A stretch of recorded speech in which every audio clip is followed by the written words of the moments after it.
Good evening. Good evening and welcome to the third Common Ground event. My name is Miriam Lyons. I'm the Director of the Centre for Policy Development and I'll be your MC this evening. I'm seeing quite a lot of new faces here tonight, so if this is your first encounter with the CPD, we're an independent public interest think tank. We launched in May last year, and since then we've published work on everything from health reform to Australia's household debt. We act as a hothouse for policy ideas, especially ideas that break out of the siloed thinking that often dominates Australian public debate. We also place a strong emphasis on the need to combat the short-termism of the political cycle, and this is one of the reasons that we started the Common Ground series. Australia's greatest policy failures come from neglecting our long-term common interests in favour of short-term self-interest, or in worst cases, capture by vested interests. As much as our political leaders want to leave a legacy that their great-grandchildren will be proud of, many policies which are win-win in the long term create some losers in the short term. And when politics is reduced to a black and white battle between the winners and losers of today, sometimes those imaginary great-grandchildren can be forgotten.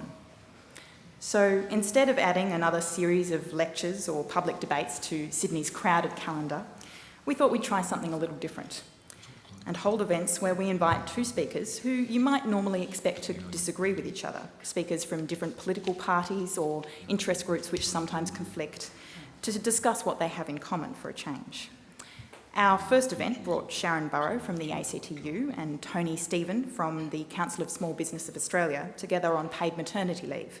And the second Common Ground had Janet Albrechtsen and Lee Rhiannon from the New South Wales Greens on political donations. I think it's probably safe to say that that is the only thing on which Lee and Janet would have any common ground. Now, tonight's event is of course on climate change, and since this is probably the ultimate common ground issue, we thought we'd vary the format a little. And as well as our pair of speakers, Prue Goward and Bob Carr, we've also got a panel representing a diverse range of perspectives to tease the common ground out a little further. Now, I will leave the introducing speaker, Steve Hatfield-Dodds, to give you the latest rundown of the science and of the economic arguments for early action. But I just wanted to kick things off with a couple of reflections, a couple of images. I'm here as an MC, not as a policy wonk tonight, so I'm making a mammoth effort to resist the urge to throw theories and statistics at you. So instead, I'm just going to quickly set the scene with a couple of images. I was watching a doco called Heat on SBS last night.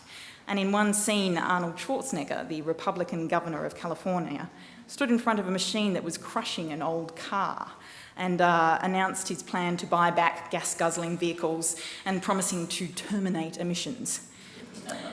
And it reminded me that leadership on climate change really is something that can cross party lines. You probably know that President-elect Obama and Prime Minister of UK, Gordon Brown, now both support cuts to 80% below 1990 levels by 2050.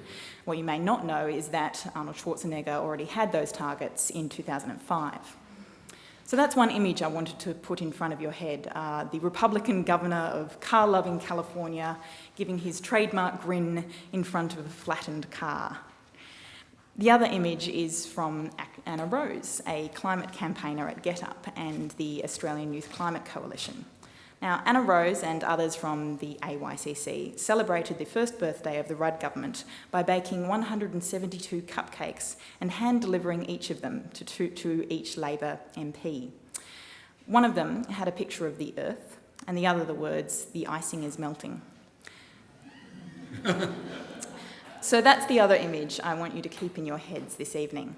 Labor MPs with sticky fingers holding pictures of a melting Earth and receiving a statement from young Australian award winners, the people who are usually singled out to shake ministers' hands and be described as the future leaders of Australia, asking whether this government will show enough leadership to give them a future in which they can reach their potential. Now, before we begin tonight, just a few quick practical things. Please remember to turn off your mobile phones if you haven't already. There's always this rustling when you say that. It's always worth saying. Tonight's event is being recorded for ABC2's new talk program For a TV. If you'd prefer not to be recorded, please let the camera people know. There will be half an hour of Q&A at the end, so you might want to make a note of any questions during the speeches. And with that, I would like to welcome our first speaker, Steve Hatfield-Dodds, to introduce the topic. Dr. Steve Hatfield-Dodds is one of Australia's leading environmental economists and policy analysts.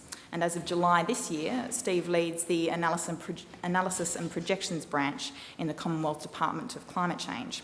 Many people here will also be familiar with his previous work at the CSIRO, Allen Consulting and Treasury, as well as his analysis and advice that he's provided to a range of business and non-profit groups. Please give a very warm welcome to Steve Hatfield-Dodds.